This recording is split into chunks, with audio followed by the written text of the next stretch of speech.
I'm doing this quick video because I just wanted to show you a little gadget that I use in clinic that some of you might find useful, and it's called a LabAid, and here it is here. It's a really useful little device. It's what we tend to use in the laboratory when we're making bite blocks. It's basically just a heat plate that gets hot. This front bit, the big bit, is variable temperature that you control here. And then the back bit here, this just stays at a sort of a warm temperature. I don't tend to use that too much. In the laboratory, we just use our sheet wax. You pop that on there for a few minutes and it warms up. And the good thing about it is, rather than using a Bunsen burner, when we're putting it down on the models, you get a really nice even thickness of wax, because in a Bunsen it tends to make holes in the wax when you're pushing it down, and it's because it will heat up unevenly on the Bunsen, so you'll get melted spots in the middle and all around the edges still stays quite stiff, but on this you get a nice sort of even temperature. So as you can see, it's sort of getting soft already. Keep turning it over like a pancake. And then when it starts going that whitey sort of colour,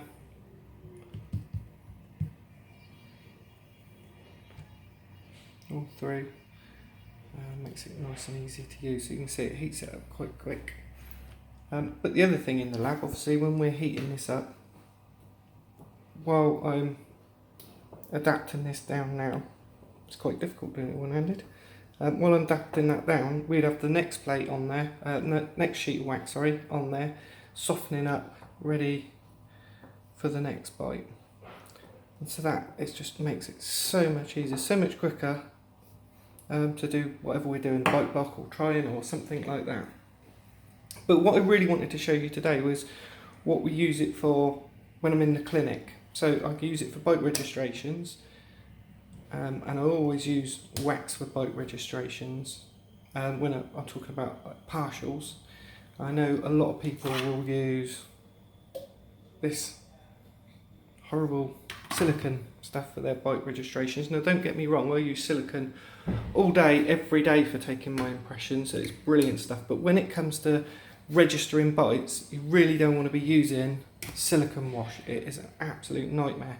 And the problem with it is there's always going to be some discrepancy between your impressions that you're taking, the models then that are cast from it, and the difference between that in the patient's mouth.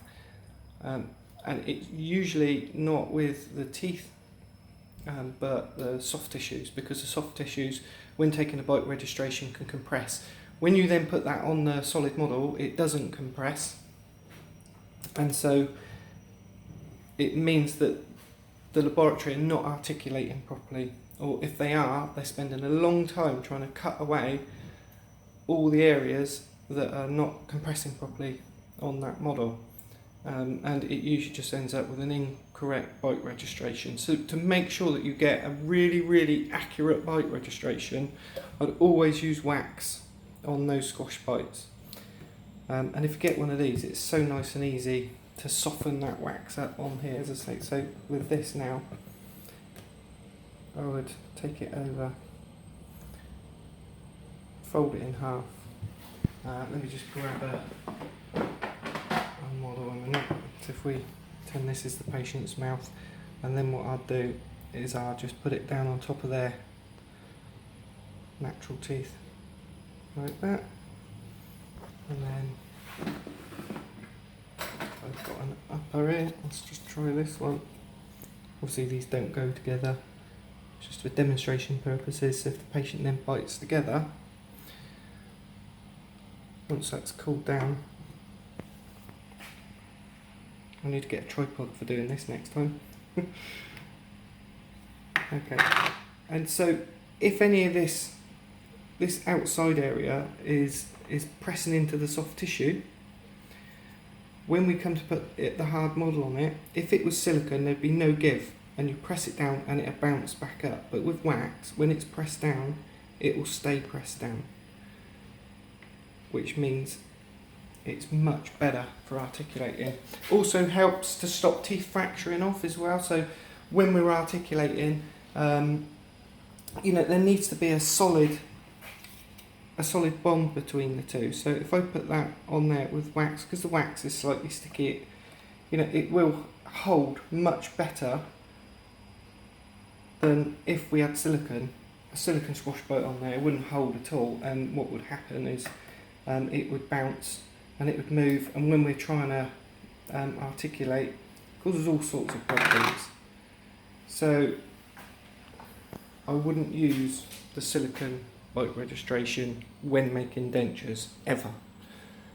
Well, I do use it, but I don't use it for bite registrations. I actually use it for denture additions and things like that, because it's nice and quick. If there's a tooth missing in the denture, you know, you can have a quick squirt of that in the gap. That is, you know, it's quicker than doing a full mouth impression with alginate or something. So the other thing that I use it for in the clinic is when we're doing bite blocks. So I put it in the mouth first. I'll make sure that the bite is, you know, all the occlusal plane and everything is right.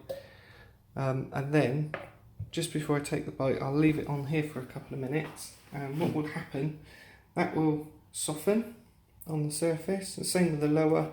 And then when I put them in, I'll just get the patient to lightly close together, and the two will then just stick together with the tackiness of the wax. Obviously you don't want to leave it on there too long, because it will make it really soft, and then there's a risk of the whole registration block distorting. But just for a couple of minutes, I tend to move it around a little bit like that, and you can see already it's starting to become a little bit tacky, and that's really good. Again, if you're going to use wax and it's a full, there's no teeth involved, then you can use the bite reg to fix the two together. I personally don't like to do that. I do it occasionally, but it doesn't. It's not the same as if you're doing a partial, where you've got the hard tissue and the soft tissue, and then it bounces and things like that. So with the wax, if it doesn't line up properly, and you push it together, the wax here will give. Even though the registration material won't give, it will give on the wax. So you still get a really good fit between the two.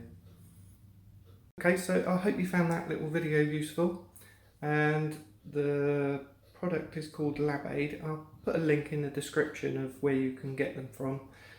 As I say, I absolutely love my device. Where we can get away without using flames, all the better as far as I'm concerned. Okay, I'll see you again soon.